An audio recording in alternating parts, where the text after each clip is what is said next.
Bismillahirrahmanirrahim. Alhamdulillahirabbil alamin.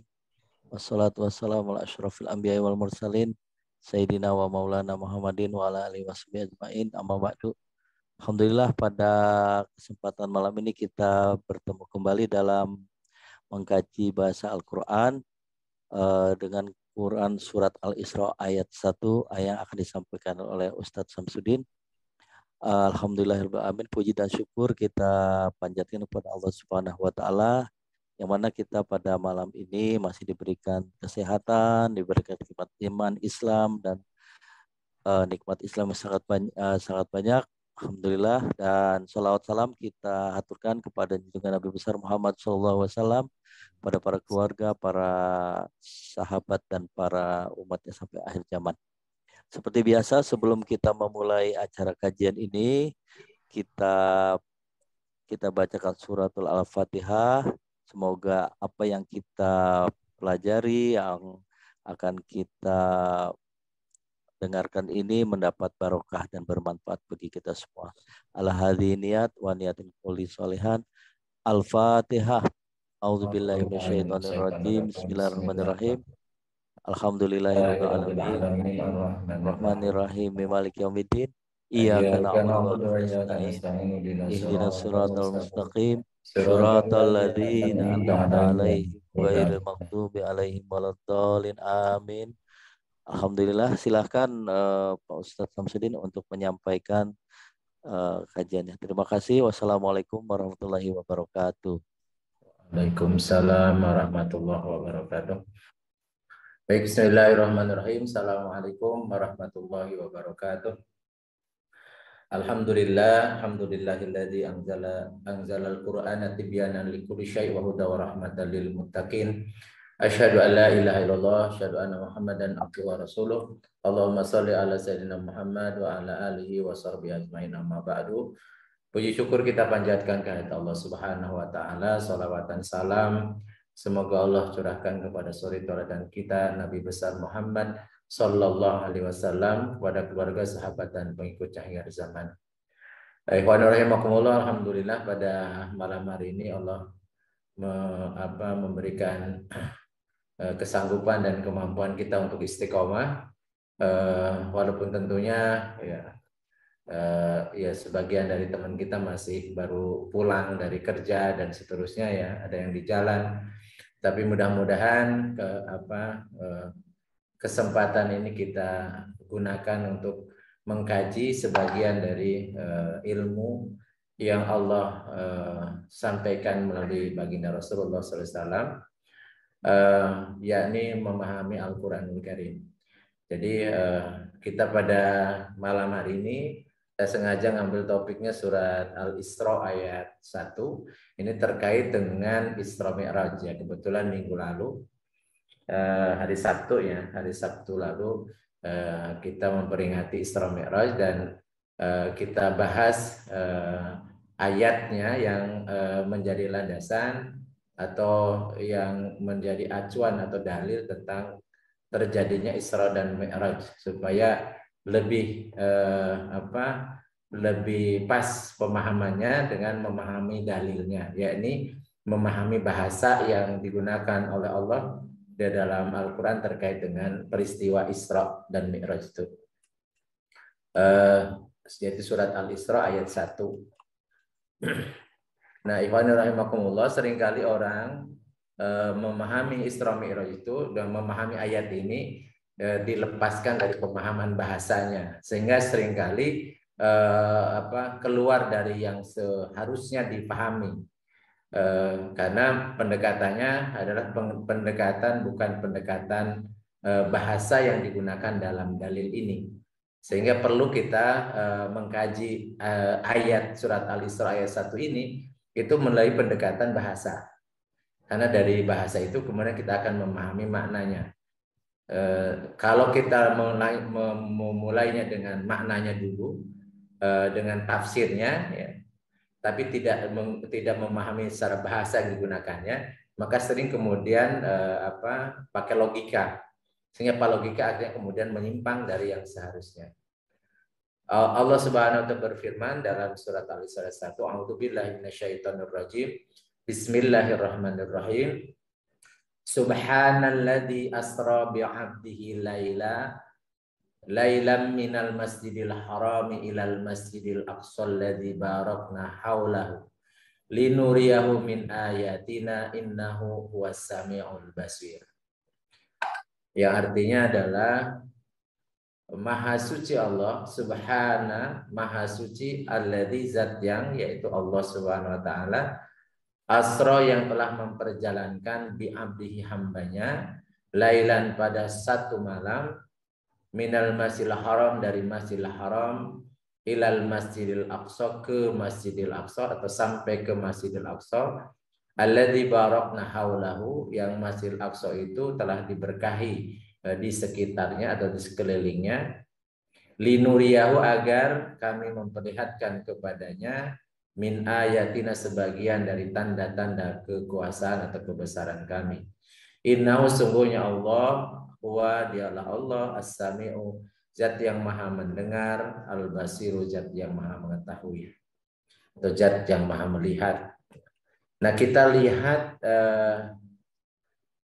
kata-kata per kata yang digunakan oleh Allah dalam surat Al-Isra 1 ini.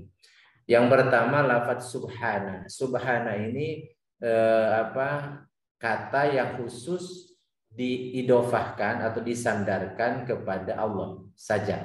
Artinya maha suci. Sehingga manusia tidak boleh mensifati dirinya dengan kata subhan, maha suci. Jadi kata subhan itu kalau tidak diidofahkan ke lafaz langsung lafzul jalalah subhanallahi, atau diidofahkan kepada isim mausul yaitu alladzi, subhanalladzi. Alladzi, kalau alladzi itu isim mausul, kita sudah belajar dulu walaupun lupa mungkin ya.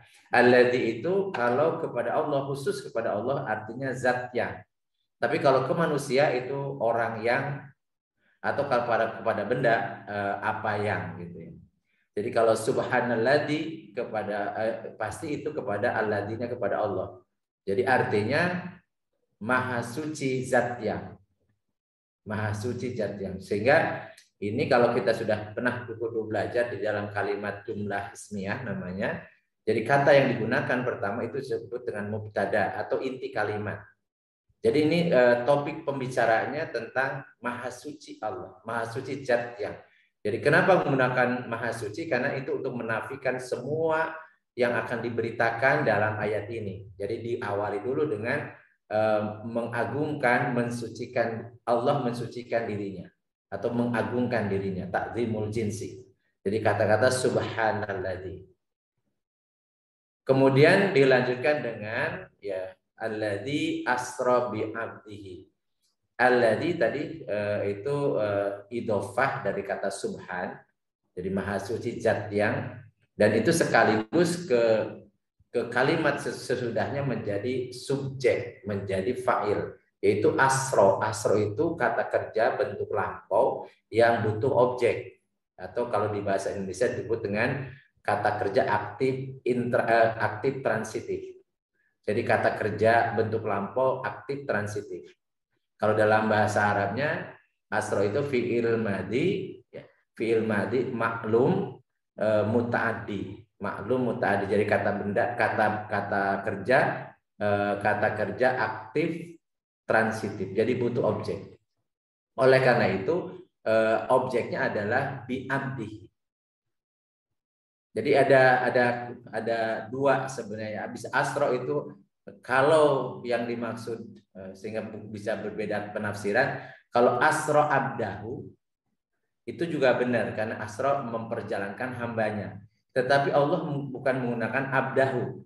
Jadi bukan menggunakan maf'ul bih dengan pakai fathah abda ya.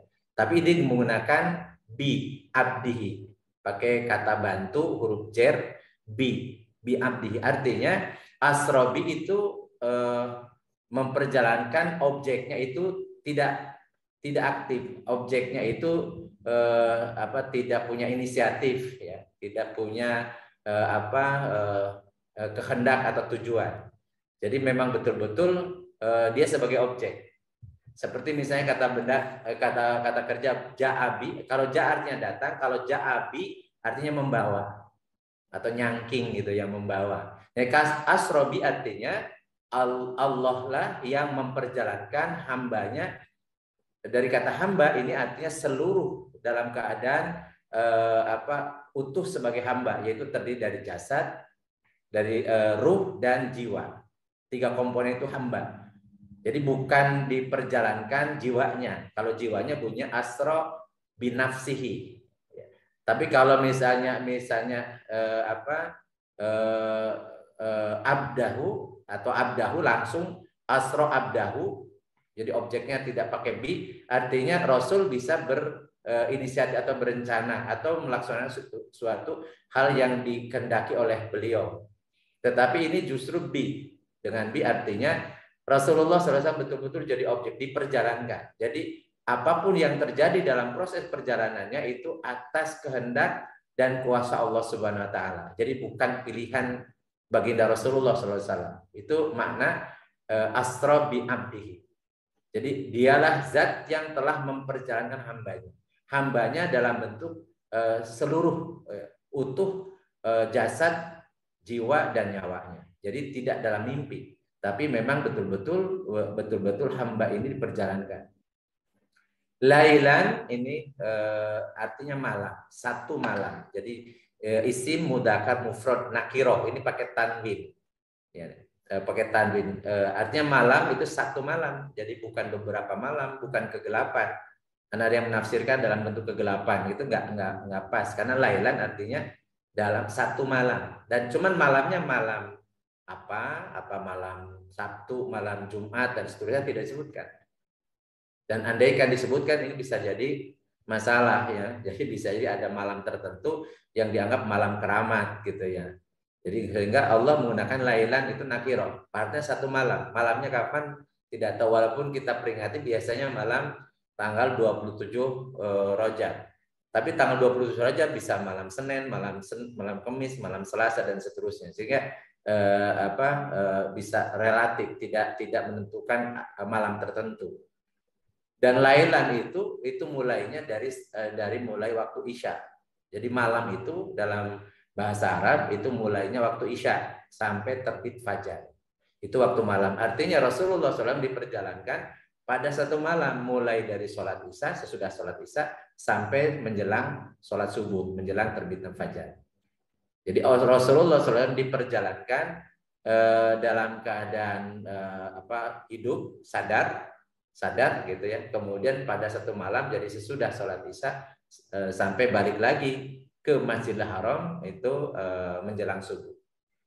Minal Masjidil Harami, dan disebutkan di sini minnya artinya dari, artinya mulai startnya dari ya. Al Masjidil Al Harami, ini kalau kita sudah pernah belajar dulu ini naat man'utnya. Al Masjid itu pakai ma'rifah karena masjidnya sudah definitif maksudnya. Itu Al Haram juga sebagai sifat dari Al Masjid. Jadi Al-Masjid Al-Haram itu pakai alif dan duanya, maksudnya adalah masjid yang di dalamnya ada Ka'bah, disebut Al-Masjid Al-Haram, bukan masjid yang lain. Dan tidak ada lagi yang disebut Masjidil Haram, itu satu-satunya ada di Mekah. Itu yang di situ masjidnya itu dibangun ya dulu ya oleh Nabi Ibrahim alaihissalam, dibangun juga di situ Ka'bah. Jadi Ka'bah, dan ketika membangun Ka'bah itu diabadikan sampai sekarang tempat berdirinya Nabi Ibrahim alaihissalam disebut maqam. Maqam itu tempat berdiri, jadi telapak kakinya Nabi Ibrahim alaihissalam diabadikan sampai sekarang, itu sebutnya maqam Ibrahim. Dan kemudian di situ juga ada Hijr Ismail, yaitu batu tempat duduknya Nabi Ismail alaihissalam ketika menyaksikan ayahandanya atau bapaknya sedang membangun Ka'bah. Dan itu yang dimaksud dengan Al-Masjidil Haram. Jadi masjid yang telah diharamkan. Maksudnya diharamkan adalah diharamkan bagi orang-orang non-muslim, diharamkan untuk berbuat maksiat di dalamnya. Ya, bahkan ada kekhususan di Masjidil Haram itu, kalau toh seandainya ada yang kehilangan itu tidak boleh dicari. Ya sudah jadi hilang, sudah dianggap sebagai barang hilang dan tidak perlu dicari lagi. Itu Al-Masjidil Al-Haram. Jadi masjid yang khas ya, khusus, sehingga pakai alif lam ma'rifah dua-duanya. Kemudian ila itu artinya sampai. Jadi nyampe dan sampai ke masjid lagi. Jadi dari masjid ke masjid. Yaitu Al-Masjidil Aqsa. Al-Masjidil Aqsa juga sama, ini sifat na'at man'ut. Al-Masjid Al-Aqsa adalah masjid yang itu dulu menjadi pusat atau menjadi disebut dengan Baitul Muqaddas atau Baitul Maqdis, rumah yang disucikan. Itu rumah atau tempat ibadahnya Bani Israel, di mana Bani Israel itu dipimpin dalam setiap kurun waktunya oleh para nabi. Rasulullah SAW pernah menjelaskan tentang Bani Israel ya. Kanat Banu Israila tasusumul anbiya ulama halakan nabiyun khulafaun nabiyun walakin la nabiyya ba'di fatakunu khulafa fatakatsaru. Jadi Rasul mengatakan dulu Bani Israel itu diurus urusan kepentingan mereka, kepentingan urusan mereka, yaitu kepentingan politiknya, siasah. Jadi politiknya dulu Bani Israil itu dipimpin oleh para nabi. Ketika seorang nabi wafat diganti dengan nabi yang lain. Tapi kata Rasul tidak akan ada nabi sesudahku, nanti adanya khalifah, ada khulafa itu jamak dari khalifah. Makanya digantikan ketika Rasulullah wafat, gantinya bukan nabi lagi, tetapi gantinya khalifah Abu Bakar, khalifah Umar dan seterusnya, disebut khulafaur rasyidin. Dan sistemnya disebut dengan khilafah. Walaupun sekarang banyak yang alergi, tapi ya biarlah mereka misalkan Islamofobia ya biarlah seperti itu. Tapi Al-Masjidil Aqsa adalah masjid di mana yang ada di Palestina, yang ada di Baitul Muqaddas atau Baitul Maqdis. Jadi bukan masjid yang lain ya. Alladzi barakna haulahu, di mana alladinya kepada Al-Masjidil Aqsa. Jadi Masjid Aqsa ini masjid yang telah kami berkahi di sekelilingnya. Jadi diberkahi sekelilingnya, kenapa? Karena masjid ini adalah tempatnya diturunkannya oleh Allah utusan-utusannya. Jadi para rasul. Ya, kita tahu dulu Nabi Ibrahim alaihissalam itu tinggal atau hidup di Palestina. Kemudian beliau menikahi Siti Sarah, tapi sampai menjelang tuanya, jadi tidak punya anak. Ya. Kemudian Siti Sarah menghadiahkan hamba sahaya perempuan kepada Ibrahim alaihissalam, namanya Siti Hajar. Siti Hajar ini berkulit hitam, sedangkan Siti Sarah kulit putih. Kemudian dihadiahkan, kemudian dinikahi oleh Nabi Ibrahim alaihissalam. Nah, lahirlah dari Siti Hajar Nabi Ismail alaihissalam, perpaduan kulit hitam dan kulit putih sehingga warna kulitnya warna coklat. Dan itu oleh Allah diperintahkan untuk dibawa Siti Hajar dan Ismail putranya ini ke Mekah. Ya, dibawa setelah sampai ke Mekah. Mekah itu sebuah lembah tandus, ya, tidak ada apa-apa di situ, tidak ada kehidupan. Kemudian Nabi Ibrahim diperintahkan oleh Allah untuk kemudian meninggalkan ya, istri dan putranya di sana. Dan luar biasanya ternyata istrinya menerima dengan ikhlas, dan ini memang perintah dari Allah Subhanahu wa taala. Dan kemudian kisah berikutnya sampai terbentuk di situ air Zam-Zam ya, sumur Zam-Zam, kemudian adanya syariat Sya'i ketika Siti Hajar mencari air ya dari Bukit Sofa ke Marwa sampai 7 balik ya, kemudian tidak dapat sumber air, begitu kembali lagi ternyata Ismail dari hentakan kakinya mengeluarkan air, dan kemudian dikumpulkan itu bahasa Arabnya Zam-Zam, jadi hanya kumpul sampai sekarang. Itu Nabi Ismail. Sementara Nabi Ibrahim alaihissalam kembali lagi ke Palestina ya, ke Yerusalem. Kemudian ternyata Allah menganugerahkan putra, padahal Siti Sarah sudah tua. Ya, maka lahirlah dari situ Nabi Ishak alaihissalam, dan dari Nabi Ishak alaihissalam lahirlah Nabi Yakub, dan Yakub itulah yang kemudian disebut dengan Bani Israel, yang keturunannya para nabi ya, para nabi sampai ke Nabi Isa alaihissalam. Jadi karena di situ di Yerusalem atau di Baitul Muqaddas itu di sekelilingnya adalah umatnya para nabi dan rasul, maka disebutkan di sekitar Masjidil Aqsa itu diberkahi oleh Allah. Ya, diberkahi dengan tadi anugerah diutusnya para rasul dengan membawa risalah dan diturunkan kitab suci dari mulai suhuf Ibrahim kemudian Taurat dan Injil itu di sekitar Al-Masjidil Aqsa. Makanya disebut alladzi barakna haula linuriyahu min ayatina. Nah, kemudian ayat ini dilanjutkan dengan li. Li itu kalau ketemu dengan fi'il mudhari artinya lam ta'lil atau li ajli, untuk, agar, supaya. Jadi Allah menjelaskan tujuannya Rasulullah diisrokan, diperjalankan itu agar supaya nuria, kami memperlihatkan, ya, kami memperlihatkan kepada Nabi Muhammad SAW min ayatina. Min itu tab'id, sebagian. Jadi tidak semua tanda-tanda kebesaran Allah, karena sangat banyak tanda-tanda kebesaran Allah itu sangat banyak, tapi sebagian saja dari ayatina. Ayat ini jamak muannats salim, artinya bukan satu ayat saja tapi berayat-ayat, tapi itu pun masih sebagian dari tanda-tanda kebesaran kami. Jadi ini tujuan Isra. Nah, kenapa Allah, ya, atau latar belakangnya apa? Kenapa Allah memperlihatkan tanda-tanda kekuasaannya? Karena ini terjadi, Isra Mi'raj itu terjadi pada tahun ke-11 kenabian baginda Rasulullah. Usia beliau pada saat itu 51 tahun. Beliau ditinggal wafat istrinya Siti Khadijah yang menjadi backup beliau dalam dakwahnya. Kemudian meninggal juga paman beliau Abu Thalib yang melindungi beliau, ya, karena beliau salah seorang pembesar Quraisy.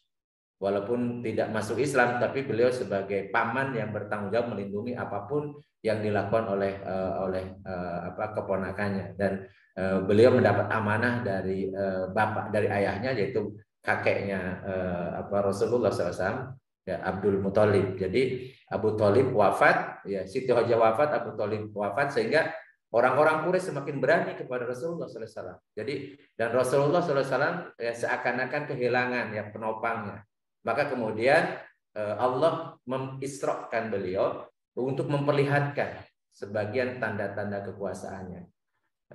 Dan ini kemudian Rasulullah SAW melihat apa yang akan terjadi. Jadi ending apa yang jadi misi beliau sebagai Rasul itu sudah diketahui. Bahkan nanti ending dari kehidupan dunia pun Allah SWT memperlihatkan semua tentang kejadian sesudah dunia ini, tentang surga, tentang neraka, penghuninya, dan seterusnya.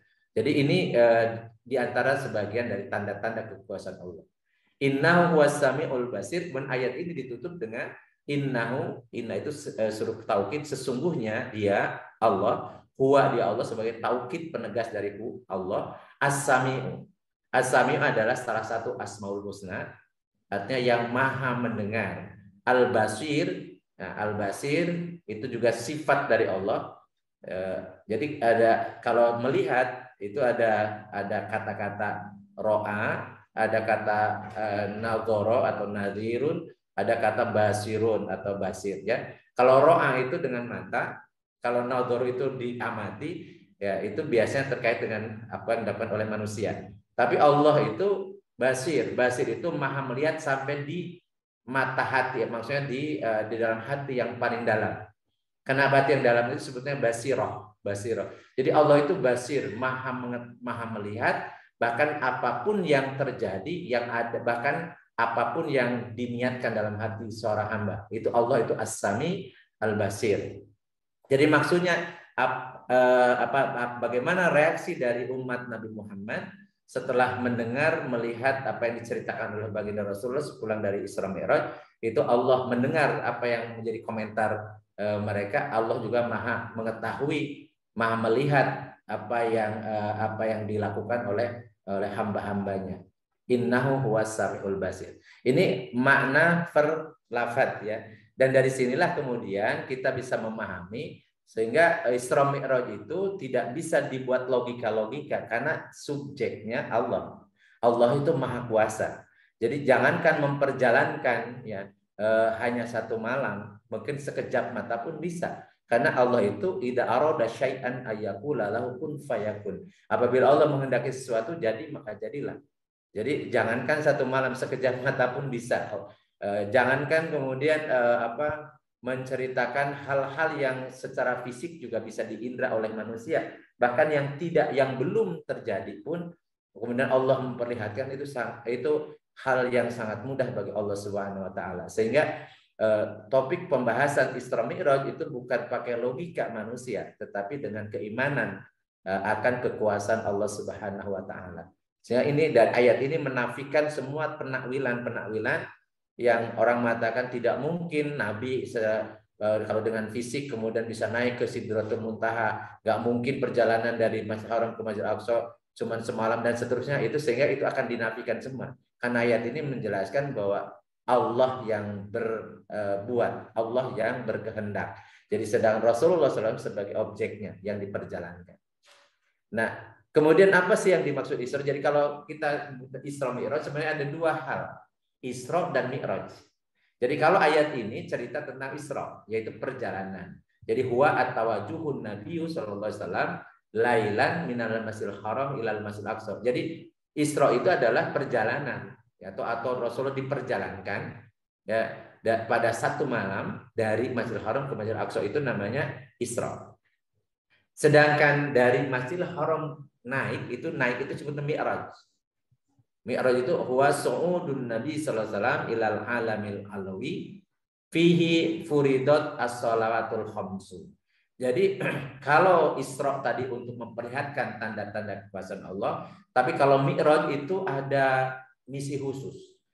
Jadi Mi'raj itu naiknya Rasulullah SAW ke langit yang paling tinggi, ke tempat yang paling tinggi namanya Sidratul Muntaha. Jadi walau alam kita juga nggak tahu. Jadi setelah lapisan langit ketujuh itu ada Sidratul Muntaha, di situ ada Arash dan seterusnya. Jadi tidak perlu dipertanyakan karena akal kita nggak akan mampu untuk memahaminya. Bahkan langit bumi pun kita mungkin tidak akan nyambung gitu ya. Apalagi ini langit sampai lapisan ketujuh sampai kemudian ke Sidratul Muntaha. Jadi kenapa Rasulullah dimi'rajkan oleh Allah? Ya, itu karena ingin akan mendapatkan tugas, sehingga pasti istimewa tugasnya ini. Ya, tugasnya adalah menerima kewajiban sholat 5 waktu. Sehingga posisi Isra Mi'raj ini misi yang sangat luar biasa. Artinya tugas khusus yang dibebankan kepada Rasulullah dan umatnya ini adalah tugas spesial, sehingga Allah memanggil langsung. Jadi Rasulnya itu menghadap ya, zatnya ya, yang disampaikan dalam hadis-hadis sahih. Rasulullah SAW setelah sholat di Masjidil Aqsa dan beliau menjadi imam dan makmumnya adalah para nabi yang sudah wafat. Nah, kalau ada yang tanyakan bagaimana mungkin pada yang sudah meninggal, sudah ada yang barzakh kemudian berjamaah dipimpin oleh Rasulullah, kembali lagi Maha Kuasa Allah. Makanya diawali dengan Subhanalladzi. Jadi, bagi Allah itu sangat mudah untuk mengembalikan para rasul, para nabi dan rasul untuk kemudian hidup dan kemudian sholat di belakang nabi. Ya. Dan itu menjadi indikasi bahwasanya bahwa Nabi SAW itu diutus untuk memimpin atau disebut Sayyidul Mursalin. Jadi sayyidnya, pemimpinnya para rasul. Jadi Khatamul Anbiya wal Mursalin. Jadi penutup sekaligus juga Sayyidul Mursalin. Sayyidul Anbiya wal Mursalin. Jadi pemimpin para nabi dan rasul. Dan kemudian diceritakan setelah sholat di Masjidil Aqsa, kemudian Rasulullah naik ke langit. Ya, kemudian bertemu di langit pertama dengan Nabi Adam alaihissalam dan seterusnya. Ini hadisnya sahih, ya, hadis sahih. Kemudian tadi balik lagi kita dengan keimanan bahasa. Jadi beliau ya, masuk ke pintu langit pertama, langit kedua dan seterusnya sampai ke Sidratul Muntaha. Di langit ketujuh bertemu dengan Nabi Musa alaihissalam.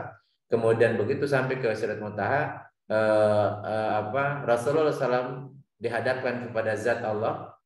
Tetapi Rasul tidak sanggup untuk menatapnya sehingga beliau sujud tersyukur dan beliau melihat Arash, melihat begitu jumlah malaikat yang sangat luar biasa. Dan pada saat itulah Rasulullah SAW melihat wujud aslinya Jibril. Ya, ketika di dalam surat Rasulullah SAW melihat Jibril di Sidratul Muntaha. Jadi aslinya yang kata Rasulullah, jadi sayapnya itu menutupi ufuk. Jadi sejauh mata memandang itu tertutup, ya, pandangan beliau tertutup oleh lebarnya sayap Jibril. Nah, seperti Allah walau alam bisawab, kan ini hal yang gaib bagi kita. Jadi di situ kemudian ada proses dari 50 waktu, 50 waktu bukan 50 rakaat ya, 50 waktu, kemudian turun ketemu sama Musa. Musa mengatakan kau tidak akan sanggup, umatku dulu yang kuat-kuat nggak sanggup, umatmu agak lemah nggak akan sanggup, sampai bolak-balik akhirnya kemudian mendapatkan keringanan ya, jumlahnya hanya 5 waktu, dan ternyata 5 waktu pun betul yang disampaikan oleh Nabi Musa alaihissalam bahwa umat Nabi Muhammad itu lemah. 5 waktu pun banyak yang tidak mampu, apalagi kalau 50 waktu. Nah, sebagian hadis saya kutip ini ya, jadi karena hadisnya panjang banget terkait dengan Isra Mi'raj ini, di antaranya adalah Rasulullah SAW menceritakan, jadi bainana ana ingdal baiti wa bainan naimi wal yaqdha, ya. Beliau mengatakan ketika aku ada di Ka'bah, di sisi Ka'bah, jadi di Masjidil Haram, ya, di sisi Ka'bah, antara tidur dan bangun, ya. Yang maksudnya beliau ada di situ pada suatu malam.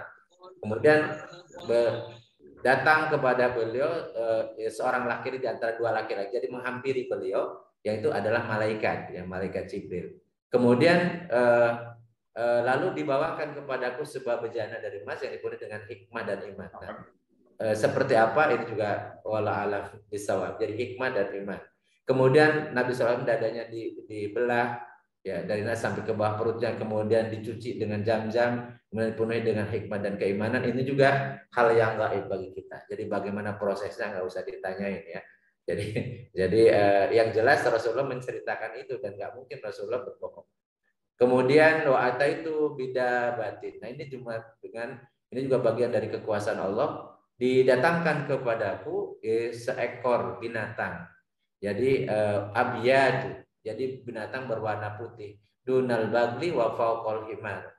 Yang besarnya itu lebih kecil dari bagal, tetapi lebih besar dari keledai. Jadi antara itu, dan itu disebut dengan burok. Nah, burok ini tidak boleh kemudian kita wujudkan dalam bentuk binatang yang wajahnya wajah perempuan gitu, seperti di daerah saya, daerah Brebes itu ada, kalau hajatan itu ada yang nanggap burok ya. Jadi itu biasanya yang hajatan sunatan gitu ya, bujang sunatnya disuruh naik di situ di punggungnya, ya, tubuhnya tubuh kuda, wajahnya wajah cantik. Itu Israeliat yang membuat ya. Jadi tidak boleh seorang muslim kemudian menggambarkan sesuatu yang gaib dengan apa yang dia takwilkan sendiri. Dan ini ada niat jahat juga untuk mensifati bahwa Rasul itu senang perempuan gitu. Jadi ini tidak diperbolehkan. Ini bagian dari bid'ah ya, nggak boleh dilakukan sebenarnya ya. Walaupun itu sudah jadi tradisi ya, di daerah saya itu jadi hiburan ya. Jadi tentang buruk ini juga hal yang ini, dan ada hadis yang menyatakan bahwa buruk ini ya, binatang buruk ini ya khutwatan ingda aqsaturfi. Jadi bahkan langkahnya itu, ada binatang langkahnya itu setiap menjulurkan kaki depannya itu satu lompatan itu sejauh mata memandang. Itu luar biasa.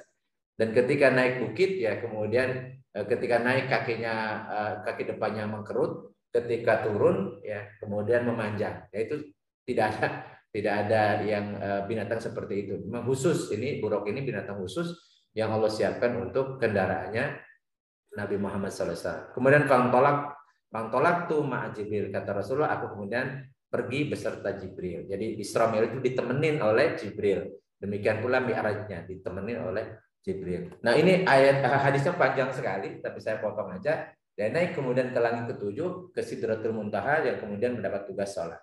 Dan ketika di akhir ya, nego-negonya ini sampai 5 waktu, beliau kemudian menyatakan ya kepada Nabi Musa alaihissalam, jadi hiya khamsun wa hiya khamsuna. Jadi 5 waktu itu setara dengan 50 waktu. Ini buat luar biasa kemurahan Allah bagi umat Nabi Muhammad.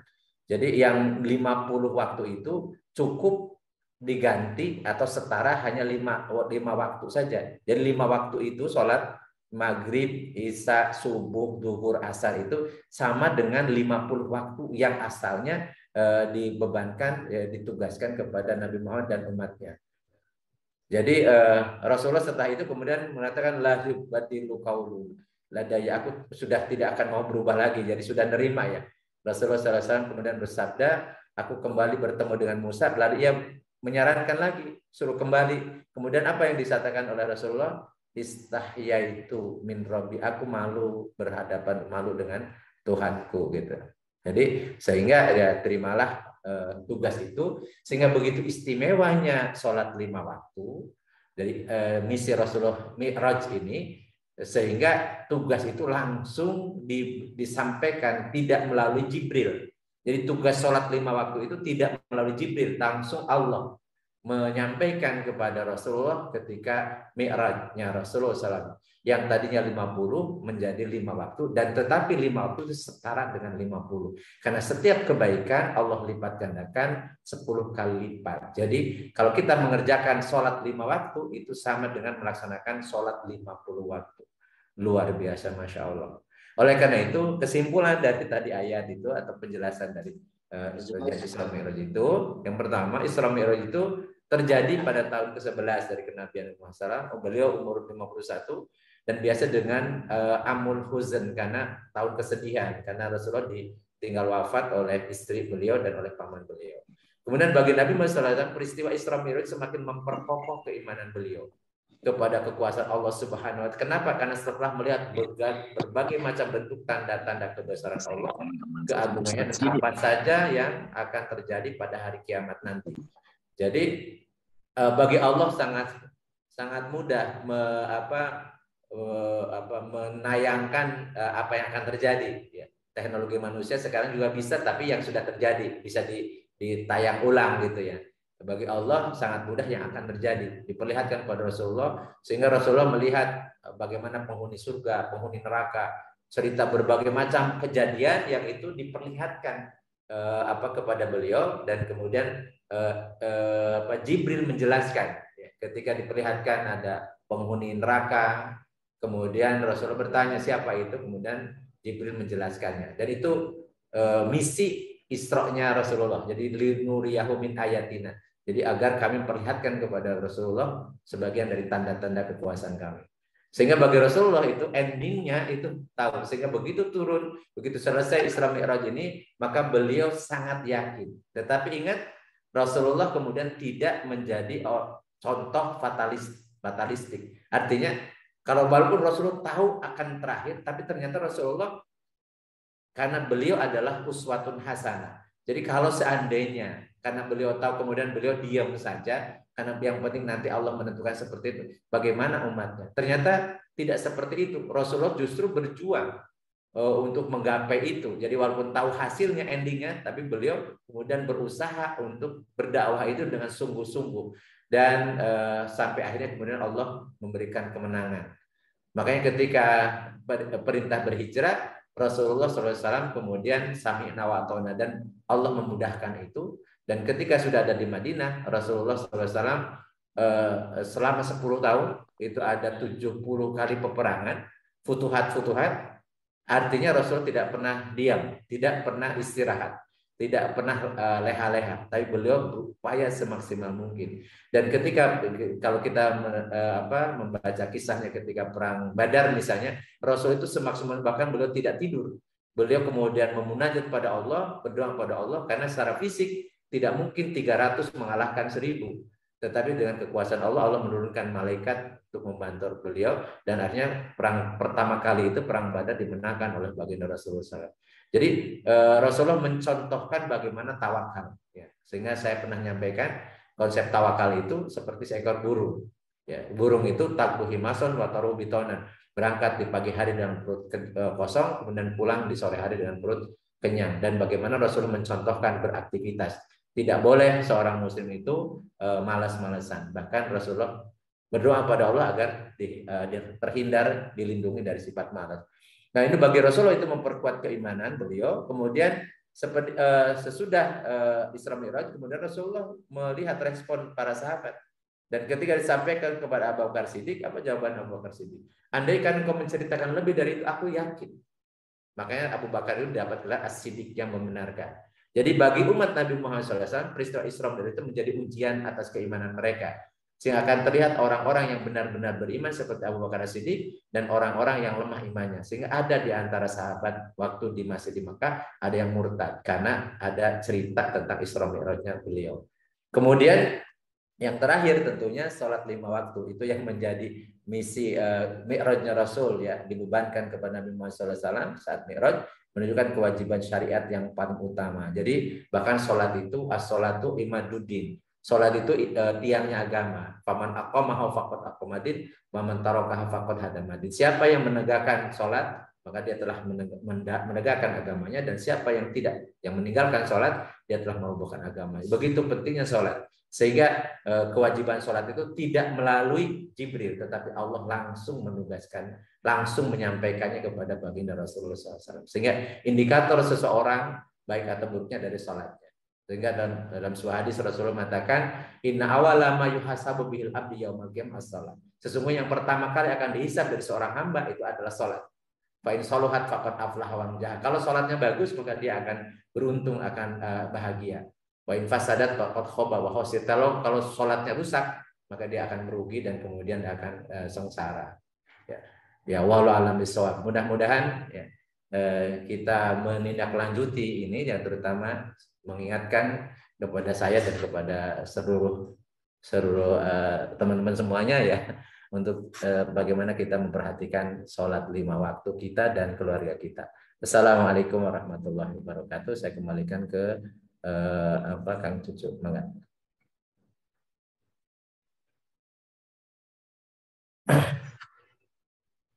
kasih Kang Ustadz Sam. Oke. Alhamdulillah. Ya itulah sekelumit tentang cerita tentang Isra Mi'raj yang akhirnya turun perintah sholat 5 waktu, Pak Ustadz ya. Ya. Silahkan Bapak, siapa yang akan bertanya nih dari Bapak-bapak atau ibu-ibu? Silahkan. Terus mau ini dulu Pak Ustadz, kita nyambung dulu Pak. Artinya gini, setelah turun sholat 5 waktu, terus tata cara sholatnya itu gimana Pak Ustadz? Apakah langsung turun juga atau bagaimana? Atau ada rentang waktu lagi dari situ, dari tahun ke-11 kenabian Pak Ustadz? Silahkan Pak Ustadz. Jadi pertama kan di dalam Al-Quran itu disebutkan wa may yantiqu anil hawa in huwa illa wahyu yuha. Tidaklah Rasulullah berkata-kata atau berbuat kecuali wahyu yang diwahyukan kepada beliau. Jadi prakteknya, tata caranya itu langsung diajarkan oleh Jibril kepada Rasulullah. Jadi makanya Rasul mengatakan shollu kama ra'aitumun usolli. Salatlah kalian sebagaimana kalian melihat aku salat. Jadi ingat, yang melihat Rasulullah sholat itu para sahabat ya. Sehingga ya, kemudian para sahabat itu di belakang beliau. Kemudian apa yang dibaca dan surah itu dalam beberapa hadis. Jadi itu prosesnya bertahap. Jadi apa yang dibaca, misalnya apa yang menjadi rukunnya. Jadi dimulai dengan misalnya niatnya.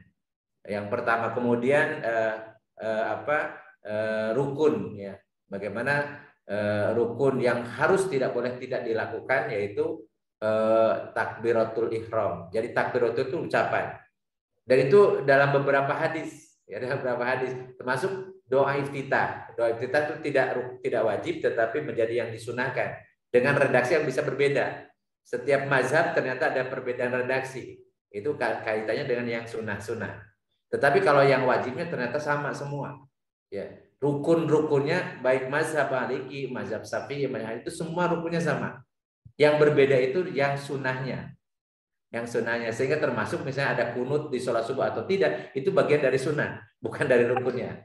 Dan proses karena sebelumnya Rasulullah ketika di Mekah juga melaksanakan sholat, tapi sholatnya seperti apa kita tidak tahu.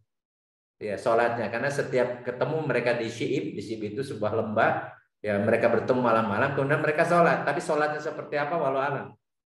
Karena sholat yang ini tugasnya kan ketika Isra Mi'raj.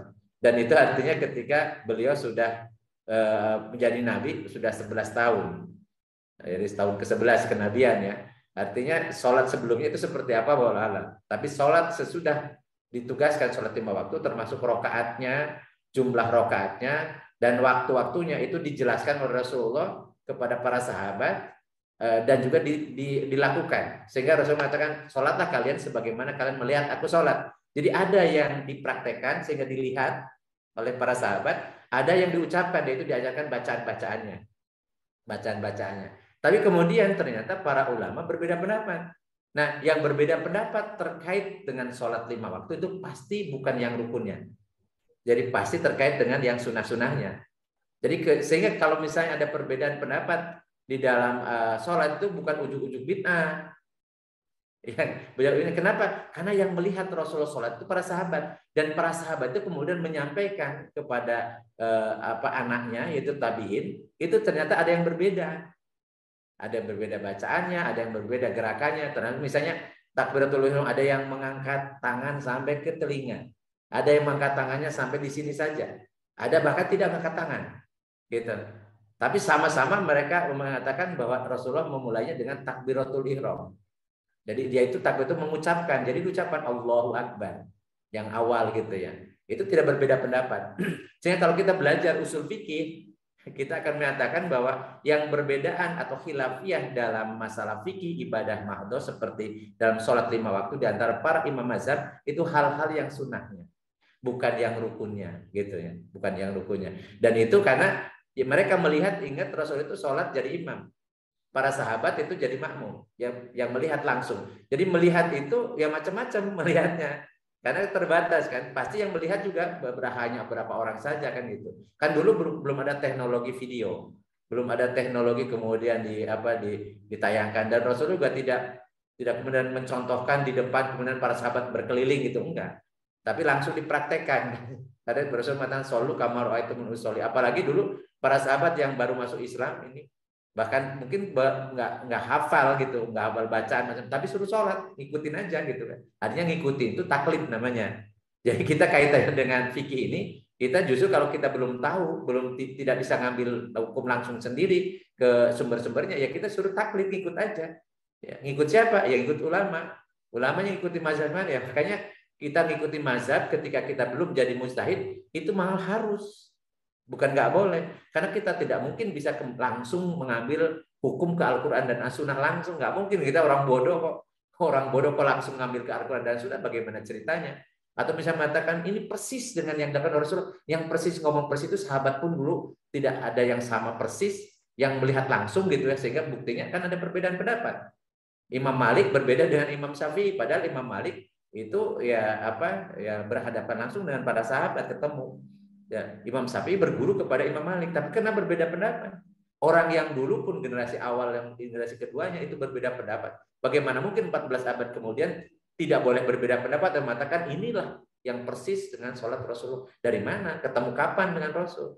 Yang sahabat yang melihat juga berbeda pendapat, kenapa kemudian kita yang ngikut-ngikut kan? Kenapa tidak boleh berbeda pendapat gitu ya? Harus satu pendapat. Atau mengatakan ini mazhab ini satu-satunya. Nah, kalau yang tidak ikut mazhab berarti tidak diterima semua dong sholatnya. Kan nggak mungkin. Miliaran umat Islam itu telah mengikuti ajaran Islam itu dalam melaksanakan sholat. Itu jadi proses tentang gerakannya, rukun-rukunnya, yang sunnah-sunnahnya dan seterusnya itu dipraktekkan oleh Rasul dan disampaikan dalam hadis-hadis Rasul. Kemudian para sahabat melaksanakan, mengikuti, dan kemudian mengajarkan kepada generasi berikutnya. Kurang lebih seperti itu yang saya pahami. Iya, terima kasih Pak Ustadz. Silahkan Bapak-Bapak, Ibu-Ibu yang sampaikan. Ini sudah 28 ya, 28 orang. Silahkan, biasa udah Daniel nih, tapi kelihatannya lagi ini. Lelah. Oh, ya. Sama, jadi Ustadz gitu ya, kalau setelah beliau itu, kalau tidak salah pada saat di sana pun dilihatkan ya surga neraka ya, terutama untuk neraka dan sebagainya. Kalau tidak salah itu ada ceritanya begitu Pak Ustadz. Iya, itu kan yang pernah Mas Astanto pernah nanya itu. Jadi ketika Isra itu Rasulullah diperlihatkan tentang penghuni neraka. Ternyata banyak perempuan, banyak wanita, gitu. Jadi kemudian Rasulullah bertanya kepada Jibril. Jadi kenapa kok wanita kok banyak yang ada jadi penghuni neraka ya Jibril? Kata Jibril, ya mereka dari umatmu, tapi mereka wanita-wanita yang tidak pandai bersyukur. atas rezeki yang Allah titipkan melalui suaminya. Jadi tidak pandai bersyukur kepada suaminya. Ya. Jadi suka ngelawan lah, ngelawan suami gitu ya. Apa? Ini gimana kok kesannya kok bisa ya kok apa wanita kok kalau ditakdirkan banyak masuk neraka, kenapa? Enggak, kalau dari syariatnya kan tidak ada paksaan. Jadi ketika ini dan kita tinggal refleksi aja pada kita nih para ibu-ibu, apakah memang banyak karakter para wanita yang justru bukan pandai bersyukur, bukan mentaati suami, malah sebaliknya gitu ya. Dan atau yang pernah saya sampaikan itu karena dari populasi pun ya umat manusia itu ternyata lebih banyak perempuan kan daripada laki-laki, otomatis jadi peluang untuk jadi penghuni nerakanya lebih banyak perempuan kan. Yang kemudian yang sebagaimana yang sampaikan Rasulullah tadi karena tidak pandai bersyukur atau tidak taat kepada suaminya dan seterusnya. Dan ya saya yakin kalau ibu-ibu yang ikut Zoom ini insya Allah ya, wanita-wanita salehah lah insya Allah akan kita berkumpul mudah-mudahan ya, mudah-mudahan jadi jamaah kita ini menjadi saksi kita, kemudian kita bisa dikumpulkan nanti di dalam surganya Allah, karena Rasulullah pernah menyatakan anta ma'aman ahbabta, engkau akan beserta orang-orang yang kau cintai. Jadi kita mencintai Rasulullah, mudah-mudahan Rasulullah menggabungkan kita semua ini menjadi bagian dari umatnya yang ada di surga gitu ya, bareng-bareng gitu. Mudah-mudahan kita berharap ya. Jadi kalau misalnya Kang Cucu duluan masuk surga ya ajak-ajak saya, jadi Amin. kan kita nggak tahu ya, siapa gitu, karena kan ada hadis Rasul terkait dengan ikhlas ya. Jadi ada orang berilmu, orang alim, kemudian dia yakin dia menjadi penghuni surga, sehingga kemudian begitu sampai ke pintu surga diperiksa. Kenapa engkau mau masuk surga? Aku ini orang berilmu dan aku mengajarkan ilmu gitu. Karena Allah gitu.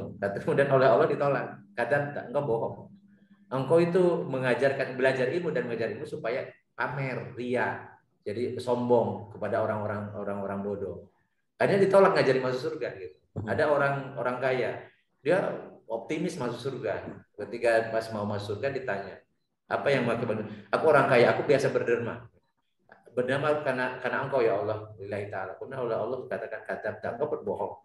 Karena engkau berinfak, bersedekah itu supaya disebut dermawan. Ya, sebenarnya dermawan gitu. Jadi kita nggak jadi masuk surga. Jadi itu yang menunjukkan kita ada khauf, ya, khawatir jangan-jangan ada penghalang kita untuk bisa masuk surga. Bisa jadi penghalang itu ada di hati kita karena sifat sombong, karena kemudian sifat tadi ria, kita ingin sum'ah, ingin dipuji dan seterusnya. Dan ini penyakit hati ini bisa menimpa ke siapapun. Jadi jangankan orang awam, yang ulama-ulama besar pun ada yang terkena penyakit itu.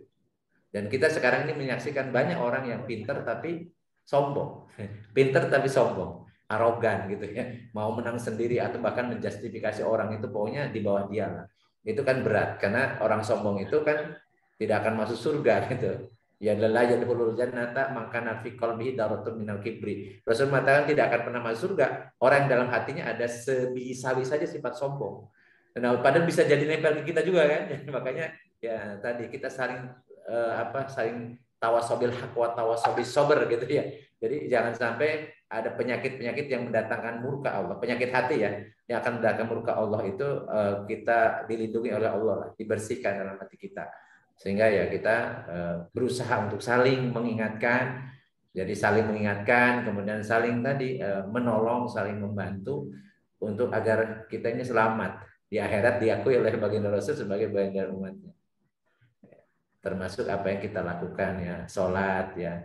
Jadi kita terus evaluasi apakah sholat kita sudah benar, ya. Apakah sholat kita sudah khusyuk, apakah sholat kita sudah lillahi ta'ala gitu, apakah sholat kita ini sudah kita betul-betul menjadikan sholat itu bagian dari dari kebutuhan, bukan lagi kewajiban, bukan jadi beban, tapi menjadi kebutuhan.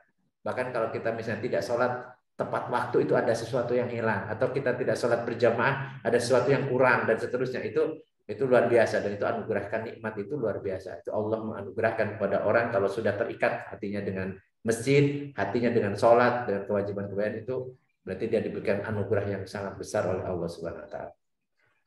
TFL ya itu Oh ya, Andreas. silahkan TFL. Hatur nuhun. Assalamualaikum Kang Ustadz Oge Kang Cucu. Waalaikumsalam warahmatullahi wabarakatuh. Pertanyaannya bukan tentang Isra Mi'raj, tapi tentang berhubungan dengan sholat ya. Sholat itu menurut saya adalah merupakan sesuatu doa yang terstruktur dengan durasi yang relatif untuk masing-masing orang, diawali dengan takbiratul ihram dan diakhiri dengan salam dan terdiri dari beberapa rakaat gitu ya. Di situ banyak sekali doanya yang jika kita mengerti artinya tentu kita akan benar-benar serius dan khusyuk melaksanakannya. Dan saya juga sering mendengar bahwa atau mungkin disarankan bahwa jika kita ingin mempunyai doa ya, doa itu doa khusus maksudnya itu bisa disampaikan pada saat sujud terakhir. Gitu ya. Nah, kalau misalnya saya sholat sendiri, saya bisa aja sujud lama-lama dan berdoa sebanyak-banyaknya gitu ya Ustadz ya. Tapi yang saya ingin tahu itu, ingin contekan dari Ustadz nih, pada saat menjadi imam tentu tidak bisa sujud lama-lama untuk berdoa gitu ya Ustadz ya. Jadi bisa minta contekannya, doa yang biasanya Ustadz sampaikan di sujud terakhir pada saat menjadi imam. Itu saja Ustadz. Terima kasih. Ya. Jadi karena sholat itu terikat dengan syarat rukun. Jadi disebutnya tauqifi. Tidak boleh kita nambah, tidak boleh ngurangi. Terkait dengan rukun ataupun yang sunnahnya pun harus ada contohnya. Sehingga kalau khilafiyah berbeda pendapat pun harus sama-sama punya dasar ya. Itu yang pertama. Sehingga ketika kita mulai berniat, niat itu dalam hati. Kemudian ketika kita sudah mulai takbiratul ihram, takbir itu harus diucapkan ya, tidak boleh dalam hati, karena di hati itu bukan mengucapkan. Jadi ini mengucapkan tapi artinya bunyi Allahu Akbar.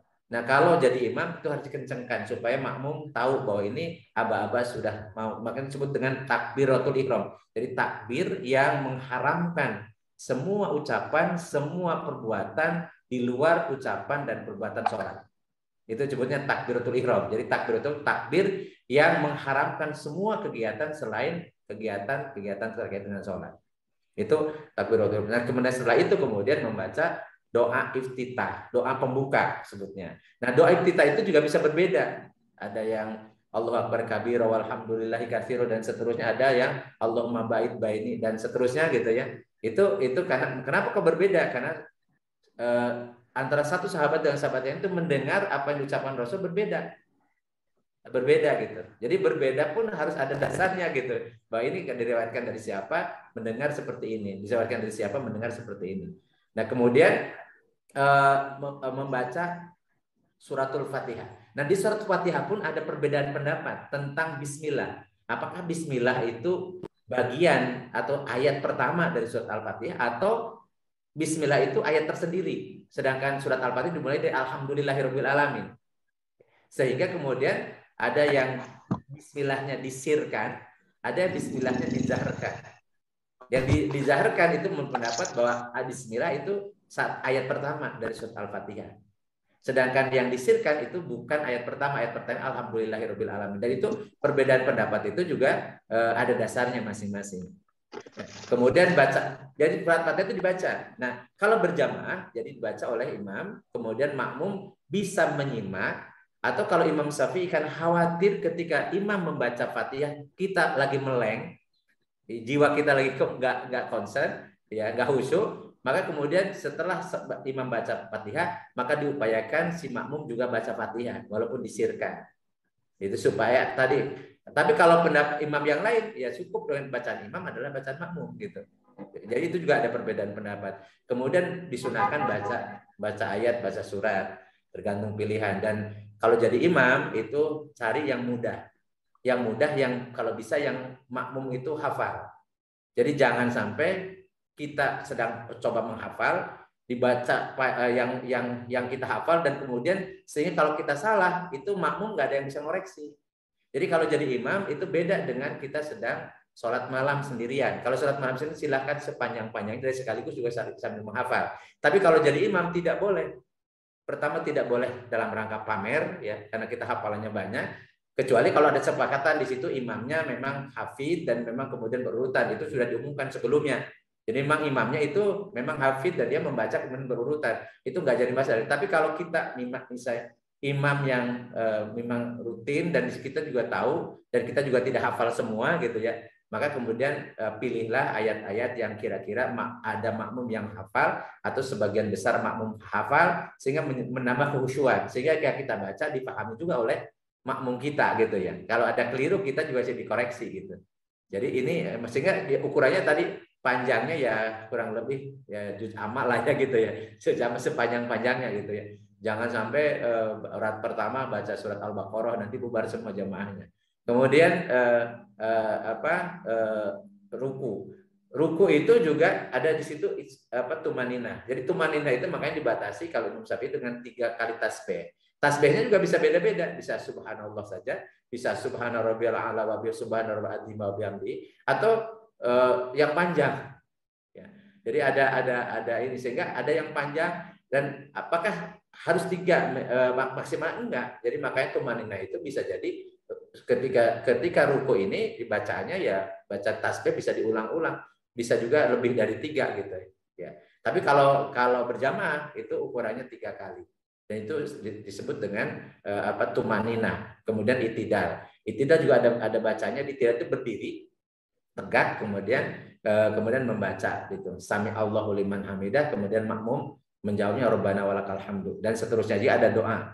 Ada yang panjang, ada yang pendek, tapi standarnya itu. Kemudian sujud. Sujud juga standarnya adalah baca tasbih 3 kali. Kemudian duduk di antara 2 sujud. Nah, kemudian itu bacaan ada doa di situ. Dan insya Allah sudah hafal semua, kemudian sujud lagi. Nah, ketika tahiyat akhir, ketika sujud itu rakaat terakhir atau sujud terakhir, maka kalau kita berjamaah, kalau saya tidak baca tambahan. Jadi sama dengan sujud yang tadi 3 kali tasbih. Subhana rabbiyal a'la wa bihamdihi subhana. Jadi, tapi yang ditambah doanya itu ketika tahiyat akhir menjelang salam.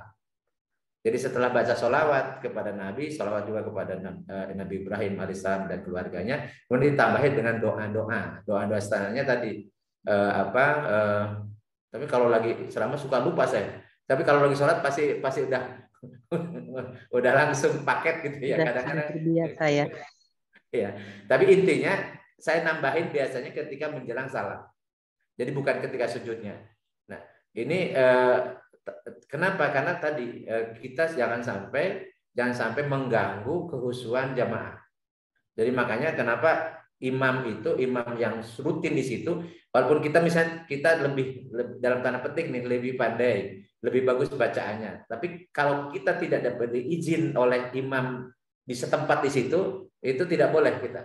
Maka Rasulullah mengancam laknatullah ala salah satu rajulin. Jadi yang dilaknat oleh Allah ada 3 kelompok manusia. Yang pertama adalah ar-rajulu yaumul qaumu wa hum lahu karihun. Seseorang yang mengimami satu kaumnya nggak suka. Jadi makanya tidak boleh kita mengambil alih ya posisi ustadz yang di situ sudah ini, karena ustadz yang di situ yang mukim yang rutin itu tahu kebiasaannya. Sementara kita misalnya kita nggak tahu kebiasaan di situ seperti apa. Bisa jadi kebiasaan kita malah mengganggu konsentrasi mereka, mengganggu kehusuan mereka gitu ya. Jadi itu yang saya lakukan. Jadi panjang doa itu. Jadi ketika sholat itu doa pun harus bahasa Arab. Doa itu apa yang diucapkan. Kalau di hati itu bukan doa. Ya gerentes namanya ya. Itu bukan doa. Karena kalau itu dinilai sebagai doa bisa jadi batal kita. Karena kan doa kita itu doa yang diucapkan. Nah, di dalam hati kita bisa pakai bahasa apapun tuh. Gerentes itu ngomong macam-macam. Bahkan di pikiran itu juga cerita tentang tadi lagi masak, cerita tentang kerjaan, tentang laporan, tentang macam-macam itu kan di hati itu kan. Tapi kalau itu tidak dinilai sehingga tidak membatalkan sholat kita. Tapi kalau kita doa berarti harus diucapkan dalam lisan. Nah, itu harus bahasa Arab. Doa-doa yang dicontohkan Rasulullah. Nah, kalau kita doanya misalnya tidak banyak hafalannya doa, maka sebaiknya di luar sholat. Jadi setelah salam, kita wiridan, silahkan doa dengan bahasa apapun. Sesuai dengan apa yang kita inginkan, yang permohonan kita. Gitu. Jadi redaksinya kita sendiri yang bikin. Ya. Yang bikin pakai bahasa Sunda boleh, pakai Indonesia boleh, silahkan. Itu di luar sholat. Dan kalau misalnya pengen, kita bisa sujud. Sujud memang sujud untuk berdoa. Jadi sujud itu, karena sebagaimana pernah kita bahas ya, itu ada dua arah yang itu tidak akan dihalangi oleh setan.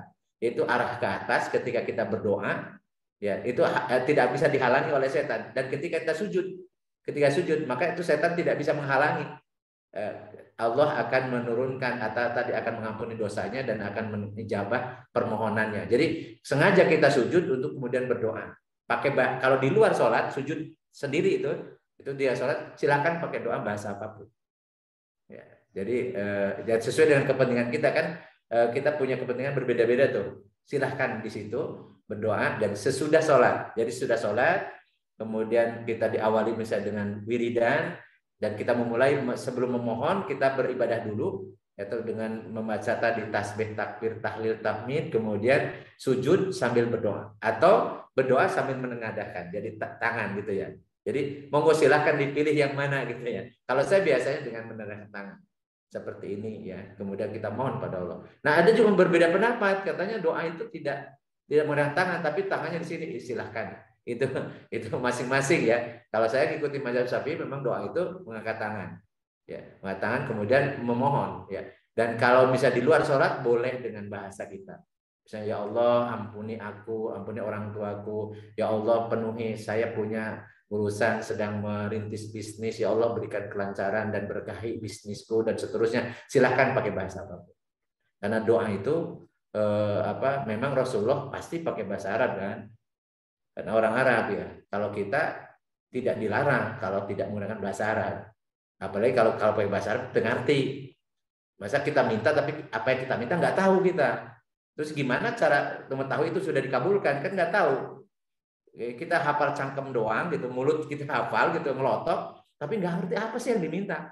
Sehingga sebenarnya permintaan kita sudah dikabulkan oleh, tapi karena kita tidak ngerti apa yang kita minta, jadi nggak tahu bahwa itu dia dikabulkan. Maka dari itu di luar sholat silahkan dengan doa redaksi kita sendiri, pakai bahasa kita sendiri. Yang penting mintanya sama Allah, jangan minta ke yang lain. Kalau minta ke yang lain nggak boleh. Walau alam bisawab. Jadi pertanyaan singkat, jawabannya panjang ya. Iya, hatur nuhun. Jadi kita kenyang mendengarkan jawabannya Ustadz. Jadi kenapa tadi saya nanya seperti itu? Karena pernah saya mengikuti sholat berjamaah di masjid dan pada saat sujud terakhir, saya memang sempatkan berdoa gitu. Karena ternyata imamnya nggak bangun-bangun. Tapi setelah selesai berdoa, kok belum bangun juga. Akhirnya saya bilang dalam hati gitu, ini kenapa sih imam teh kok nggak bangun-bangun ya? Gitu. Ya, itu makanya kalau jadi imam, jadi gini, ini yang sudah jadi imam ya, perhatikan orang di belakang. Jadi pernah Rasulullah SAW mendapat aduan dari seorang jamaah, dia mengadu pada Rasulullah, si fulan itu kalau ngimami sholat subuh itu panjang, bacanya panjang. Sementara aku punya hajat, punya keperluan. Kemudian ada dipanggil kan, dipanggil di bawah. Kalau jadi imam harus memperhatikan di belakang itu ada orang yang punya hajat, ada orang yang sakit, ada orang yang sudah sepuh, ada anak kecil dan seterusnya. Jadi harus bijak banget. Jadi bukan waktunya kita pamer hafalan, bukan kemudian yang kehusuan itu tidak perlu dipamerkan. Itu nanti sholat malam sendirian, monggo selama-lamanya. Sebagai contohnya Rasulullah itu ketika sholat malam itu yang dibaca surat Al-Fatihah itu surat Al-Baqarah. Kemudian Ibnu Mas'ud pernah ikut ke Rasul ya, ikut berjamaah. Jadi sholat tahajud berjamaah itu boleh. Jadi Ibnu Mas'ud ikut berjamaah, tapi ternyata kok nggak ruku-ruku nih baca Fatihah. Dikira mau setengah aja, ternyata sampai selesai. Baru mau selesai, mudah-mudahan udah selesai di surat Al-Baqarah doang. Dilanjut surat Ali Imran. Ali Imran, aduh ini mungkin setengahnya. Ternyata dilanjut sampai selesai. Selesai ternyata belum ruku juga. Dilanjut surat An-Nisa. Kata Ibnu Mas'ud, hampir-hampir aku berniat, maksudnya membatalkan sholatnya gitu ya. Itu sholat sendirian. Tapi kalau sholat berjamaah, perhatikan yang di belakang. Ya, karena banyak orang yang punya keperluan, punya hajat dan seterusnya. Apalagi kalau misalnya di situ ada orang yang udah kebelet nih, makmum kebelet, kalau batalin gimana macam-macam. Jadi tidak boleh juga buru-buru. Makanya batasannya tumanina itu. Kalau mazhab Syafi'i itu dengan baca tasbih 3 kali. Itu indikasi tumanina. Jadi kalau mau baca doa, ya tadi misalnya doa panjang-panjang di luar sholat saja. Sehingga tidak perlu harus mengganggu kehusuan jamaah. Itu. Ini bagi para imam ya. daripada imam. Jadi sepanjang-panjangnya juga harus diketahui juga ini. Kalau misalnya saya ada masjid yang biasa saya ngisi pengajian, memang imamnya khusus yaitu yang hafal Quran, itu karena sudah tahu. Jadi bacaan, dan mereka pun dibatasi hanya satu ain ya. Satu ain itu sangat bijak lah. Sangat bijak. Jadi jangan sampai sholat taraweh misalnya ya. Sholat taraweh bacanya surat Waqiah, bacanya surat itu, nanti kasihan gitu orang yang sedang mau semangat beribadah hanya terhambat karena tadi yang dilakukan oleh imamnya. Bukan salah, tapi tidak bijak lah, tidak bijak gitu. Kalau alam bisawab. Hatur nuhun Ustaz, hatur nuhun Kang Cucu. Iya, satu. Saya lihat ini ada Kang Taufik. Ustaz Taufik ini, Ustaz Taufik ada mau tambahkan Ustaz Taufik? Oh iya, mau. Masya Allah. Apa masih ada waktu ya? Silakan, masih. Yes, dalam kesempatan yang panjang nanti ada sesi lanjutan aja setelah khusus secara praktis, tapi sedikit ingin kontribusi, ingin sharing pengalaman dari apa yang sampaikan Pak Syukur tadi. Jadi kita harus bisa membedakan kapan saat sholat berjamaah bersama yang lain, kapan sholat lagi sendiri. Sholat jamaah itu berarti kan kita harus memperhatikan dan bijaksana mengambil bacaan-bacaan yang ringkas. Karena khusyuk itu juga tidak semata diindikasi dalam bacaan yang panjang ya. Karena khusyuk itu adalah ibadah yang dilaksanakan dengan keyakinan. Indikasi yakin itu di sana ada koneksi, interaksi, aktivasi kalau bahasa saya ya. Jadi koneksi itu kalau bahasa referensi kitab itu tahaqquk, tahalluk, dan takhalluk. Jadi bagaimana kita merasakan beramal dengan khusyuk itu artinya beramal dengan yakin. Nah, seperti indikasinya tiga itu. Jadi seperti kita lagi tadi misalnya baca Al-Fatihah. Tadi secara keilmuan dijelaskan, disepakati Al-Fatihah itu adalah 7 ayat yang diulang-ulang ya. Tapi dalam praktik baca Al-Fatihah ada ikhtilaf ya. Ada yang memasukkan Bismillahirrahmanirrahim sebagai bagian dari surat Al-Fatihah, ya. Ada yang tidak gitu kan. Ya kan? Nah, tapi yang sepakatnya 7 sab'ul masani wa Qur'an al-azim itu ya harus dilaksanakan. Kalau kita membaca Bismillahirrahmanirrahim sebagai bagian dari Al-Fatihah gitu kan. Ini pas di ayat terakhir tuh siratal ladzina an'amta 'alaihim ghairil maghdubi 'alaihim waladdallin, itu satu ayat ya gitu. Tapi ketika bismillah enggak dibaca gitu kan. Baca ayat terakhirnya tuh siratal ladzina an'amta 'alaihim ya, itu dipisah ya, ghairil maghdubi 'alaihim waladdallin. Jadi 7 penting itu. Nah, nanti membedakannya bagaimana kita mengambil pengertian dari cara membaca Al-Fatihah itu, saya mendapatkan pengertian dari ketika kita membaca Al-Fatihah tanpa basmalah gitu kan, kita merujuknya nanti tadabbur kita kepada hadis qudsi itu. Dalam hadis qudsi kan yang menjelaskan kepada kita bahwa Allah Subhanahu wa taala menjawab setiap bacaan ayat dari surah Al-Fatihah di dalam salat kita. Ya kan? Ketika kita membaca alhamdulillahirabbil alamin, ya Allah menjawab hamidani abdi. Nah, di sini terbangun untuk koneksi kan. Kita merasa beramal bersama Allah, nggak sendirian gitu kan. Tidak amal kita sendiri. Tapi khusyuk itu nanti di indikasi pertama kita beramal bersama Allah, ada Allah di situ dalam salat kita. Ya, dan bukan sekedar koneksi tapi interaksi. Allah menjawab alhamdulillahirabbil alamin. Jadi di hati kita mendengar tuh. Hamidani abdi hambaku, memujiku, gitu kan. Nah, nanti kalau kita mau lebih aktivasi lagi, jiwa kita menjawab lagi, memuji lagi dengan Rabbana lakal hamd, hamdan katsiran thayyiban mubarakan fi, misalnya gitu. Pujian bagi Allah, pujian yang banyak, yang baik dan penuh keberkahan. Itu terjadi koneksi interaksi. Itu khusus itu gitu sebenarnya, ya kan? Tapi ini nanti praktek begini ini saat kita melaksanakan sholat sunnah, sholat sendirian. ya kan? Baru akan melaksanakan khusyuk. Di situ kita tancapkan. Nanti pas sholat berjamaah sih ambil intinya saja. Nah, terus yang kedua, alhamdulillahirabbil alamin arrahmanir rahim, ya asna alayya abdi, hambaku menyanjungku, maliki yaumiddin, hambaku mengagungkanku. Ini adalah Al-Fatihah puji-pujian namanya, ya kan? Nah, kemudian kalau misalnya baca Al-Fatihah dengan bismillahirrahmanirrahim, saya menyebut istilah dengan Al-Fatihah keimanan, bismillahirrahmanirrahim. Jadi kita baca Al-Fatihah dengan bismillahirrahmanirrahim, itu juga harus tujuh bagaimana bisa 7 sabul masani gitu kan. Cara bacanya bismillahirrahmanirrahim satu ayat. Ayat pertama. Alhamdulillahirabbil alamin arrahmanir rahim yang kedua. Maliki yaumiddin yang ketiga, ya. Iyyaka na'budu wa iyyaka nasta'in yang keempat. Ihdinas siratal mustaqim yang kelima. Siratal ladzina an'amta 'alaihim yang keenam. Ghairil maghdubi alaihim waladdallin yang ketujuh. Nah, nanti koneksi interaksinya pengertian dibangun ketika kita membaca Alhamdulillahirabbil alamin arrahmanir rahim. Bangun akidah tuh.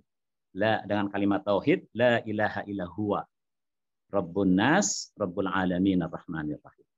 Jadi ambil hubungan awal akhir surat ya, Al-Fatihah dan surat An-Nas itu. Rabbun nas, Rabbul alamin. Disambung dengan kalimat tauhid, la ilaha illa huwa Rabbun nas, Rabbul alamin. Maka tancapkanlah tauhid, keyakinan fa inni qarib. Sungguhnya aku dekat. Nah, gitu caranya. Ya, kemudian kedua, baca malikinya kalau yang di Al-Fatihah puji-pujian tadi, mimnya dipanjangin maliki. Tapi di Al-Fatihah keimanan kita pendekkan maliki yaumiddin. Untuk bedain ya. Karena secara hukumnya, secara keilmuannya boleh membaca maliki, boleh membaca maliki. Tapi di mana kita membacanya ini kan butuh pengertian. Nah, disinilah kita dapatkan. Maliki yaumiddin, la ilaha illa anta, malikin nas, maliki yaumiddin. Tancapkan keimanan, keyakinan, wa nahnu aqrabu ilaihi min hablil warid. Allah bukan sekedar dekat, tapi Allah lebih dekat dari urat lahirmu. Jadi akal hati jiwa kita kebuka itu. Disitulah khusyuk itu. Disitulah al-yakin wa'bud rabbaka hatta ya'tiyakal yaqin. Disitulah tumaninah akan didapatkan. Sampai kemudian yang ketiganya, iyyaka na'budu wa iyyaka nasta'in. Kita tancapkan tauhid, la ilaha illa ana ilahin nas. Ya. Iyyaka na'budu wa iyyaka nasta'in wa kana Allah bikulli syai'in muhita. Nah, begitu ya. Ini insyaallah deh di sesi praktek 100 ya kan saya udah 2 sesi itu menjelaskan filosofinya pengetahuannya, nanti tinggal praktek. Nah, jadi kita ternyata nggak bisa untuk bisa sholat khusyuk sepanjang waktu ya. Ya kita kan sebenarnya kalau mengambil hikmah Isra Mi'raj itu 50 rakaat sholat kita. Ketika ada saran dari Nabi Musa kemudian menjadi 5 waktu 17 rakaat, nyatanya Rasulullah tetap melaksanakan 50 rakaat, 17 plus yang sunah-sunah itu. Iya kan? Makanya ada salat witir karena di yang fardu itu ada ganjil, ada 3 rakaat salat maghrib itu. Nah, nanti di mana Rasulullah salat berlama-lama itu di salat tahajudnya, salat qiyamul lail. Jadi kita kalau ingin berasik masuk berlama-lama ya, ingin murojaah, ingin berasik masuk ya di sholat sunnah, sholat qiyamul lailnya seperti itu. Nah, seperti itu. Kemudian yang kedua dalam sujud ya, kalau kita melihat versi ringkasnya sholat berjamaah, sebacaan sujud itu kan kalau versi Nahdiyin kan subhana rabbil a'la di sujudnya, subhana rabbil azim di rukuknya. Kalau versi Madrasah Muhammadiyah ya, semuanya dalilnya sahih ya, boleh dipakai dua-duanya. Itu dengan subhanaka Allahumma wa bihamdika Allahumma gfirli. Jadi ternyata kesamaannya bacaan rukuk dan sujud itu adalah bacaan tasbih. Nanti di dalam sifat salat Nabi banyak bacaan tasbih itu. Seperti dijelaskan Ustaz Samsudin tadi ya. Nah, tinggal kita bagaimana mengambil hikmah atau mengambil struktur tatanan ya untuk tadi ya pelaksanaan salat sendiri gitulah ya yang bisa kita berasik masuk gitu kan. Nah, saya mendapati hadis yang doa terbaik itu saat sujud itu kalau di dalam sholat itu adalah di sujud terakhir. Makna sujud terakhir itu adalah di sujud kedua setiap rakaat ya. Di sujud kedua setiap rakaat. Jadi kalau misalnya di sujud kedua setiap rakaat kita bisa membaca tasbih plus doa gitu kan. Nah, saya alhamdulillah kemarin dapat inspirasi itu pengertian doa-doa yang penting ya yang harus kita panjatkan di dalam sujud itu. Misalkan ada doa apa namanya, doa salik gitu ya, yang kita menghajati maghfirah untuk diri, untuk keluarga, untuk orang tua, untuk keluarga, untuk orang beriman semuanya. Kemudian doa rahmat, ya, cahaya, apalagi bimbingan, perjalanan sampai kedudukan itu ada semuanya. Nah, jadi bagaimana kita tadi ya kalau berdoa pas pakai di sujud kedua setiap rakaat itu pakai bacaan tasbihnya adalah subhanaka Allahumma wa bihamdika Allahumma ighfirli. Nah, habis begitu nanti sempurnakan aja. Ya, bisa rabbighfirli warhamni wa tub alayya untuk diri sendiri. Ya, kemudian untuk orang tua rabbighfirli wali walidayya warhamhuma kama rabbayani shaghira. Untuk keluarga rabbighfirli wali ahli wali abai dan seterusnya. Nah, nanti kalau di di sujud pertamanya bisa pakai subhana rabbiyal a'la bihamdi subhana rabbil azim. Atau subhanallah bihamdi subhanallahil azim subhana rabbil a'la subhana rabbil azim. Atau subhanallah bihamdi adada khalqihi wa ridha. Intinya bacaan-bacaan tasbih yang diajarkan oleh Rasulullah sallallahu alaihi wasallam. Mungkin gitu ya. Mudah-mudahan bermanfaat. Apa saya studi ya? Insyaallah jadi sharing yang bermanfaat. Syukran Ustaz. Ya, terima kasih. Syukran Ustaz Taufik. Ya, alhamdulillah. Makasih nambah ilmu juga. Silakan jika ada yang mau ditambahkan atau pertanyaan. Tadi udah Daniel, tapi kelihatannya sudah tidak ini, tidak ada muncul. Oke, Pak Ustadz Samsudin, gimana mau langsung tutup karena sudah jam 9.22 waktu WIB atau 10.22 WITA ini. Baik, kita akhiri dengan doa. Insya Allah minggu depan kita berjumpa lagi dengan bahasan yang lain. Mudah-mudahan ya tadi kaji menambah ilmu yang bermanfaat untuk kita semua. Dan mudah-mudahan ini menjadi ibadah kita dan melaksanakan kewajiban di antara kewajiban syar'i. Rasulullah mengatakan thalabul ilmi fardhatun 'ala kulli muslim. Menuntut ilmu itu wajib bagi setiap muslim. Dan muslim itu harus mencintai pengajiannya. Jadi tidak boleh heran ketika banyak orang yang pengajian ya, tidak boleh heran. Bahkan karena itu tuntutan syar'i. Karena kita itu belum maksimal ini ngajinya ya. Kalau dulu para sahabat itu pengennya tiap hari ketemu Rasul gitu ya, seperti Umar bin Khattab. Kita ini seminggu sekali. Dan itu pun tidak lama ya, hanya sejam setengah gitu ya. Dan itu masih minimal. Jadi kalau ada orang yang komentar aneh kata senang pengajian, itu memang orang yang ya mungkin ada sedang bermasalah lah gitu ya, kejiwaannya sedang bermasalah. Kita doakan mudah-mudahan. Katanya bikin stunting katanya bikin ke orang kelaparan anaknya gitu loh. Ya nggak mungkin, ibu-ibu pengajian itu justru bagus-bagus, itu luar biasa. Jadi saya menyaksikan itu kan kebiasaan Nahdiyin itu ya, itu kan pengajian itu luar biasa. Walaupun isinya mungkin isinya tentang selawatan, kadang nyanyi. Itu sebenarnya itu pembuka saja, karena isinya sih mereka mengkaji. Ya, dan bisa bayangkan kalau tidak ada pengajian, ibu-ibu nih ngapain gitu ya? Menjadi istri yang durhaka nanti gitu kan. Jadi alhamdulillah kita diberkahi kebiasaan bagus, ibu-ibu kita ini senang pengajian dan majelis taklim di mana-mana itu ramai gitu ya, ramai. Dan jangan dinilai kemudian negatif ya. Oh itu cuma sholawatan doang. Itu sholawatan juga ibadah dari kebaikan. Jadi aneh gitu, ada orang nyinyir kepada kebaikan tuh aneh. Terus maunya apa? Mungkin dia pengajian gosip mulu kali. Iya itulah. Itu makanya ya mudah-mudahan ya kita ini dicatat yang pengajian yang benar ya. Dan kata Rasulullah kan gitu ya. Jadi kalau seandainya satu kaum berkumpul di rumah Allah, memang kita tentang konteks masjid ya. Itu maka mereka sedang belajar Al-Qur'an dan saling mengajarkan ya. Itu diberikan anugerah yang tidak diberikan ke yang lain, yaitu tumaninah. Jadi itminan. Jadi jiwanya tenang, tidak gelisah. Ya. Kemudian Allah akan menurunkan malaikat kemudian berkumpul di situ dan mendoakan sampai bubaran. Kemudian Allah menyebut nama orang-orang itu. Jadi nama orang-orang itu ya di hadapan makhluk-makhluk yang ada di langit, yaitu para malaikat ya. Jadi mudah-mudahan kita walaupun tidak dalam tadi masuk dalam itu majelis zikir ini ya, walaupun dengan memanfaatkan Zoom ya, sampai yang di Kalimantan, di Samarinda pun ikut ya, alhamdulillah. Mudah-mudahan kita juga termasuk ya terkategori di majelis zikir. Karena kita membicarakan, kita belajar Al-Qur'an dan kita mempelajari Al-Qur'an dan mencoba untuk memahami itu sehingga benar dan kemudian kita tidak lanjuti. Kalau kita hukum syara, ya insya Allah kita saling mengingatkan untuk melaksanakan hukum syara itu. Jadi insya Allah minggu depan kita lanjutkan. Sudah 21.26 di sini ya. Di Samarinda ini sudah mulai lewat tengah malam ya. Mudah-mudahan apa yang kita lakukan di Allah dapat berkah dari Allah Subhanahu wa taala. Allahumma shalli wa sallim wa barik ala sayyidina habibina karimna wa dhurina wa lana Muhammad wa sallim radhiyallahu tabaraka wa ta'ala an kulli sahabat Rasulillah ajmain. Amin ya rabbal alamin. Alhamdulillahi rabbil alamin. Hamdan syakirin hamdan na'imin.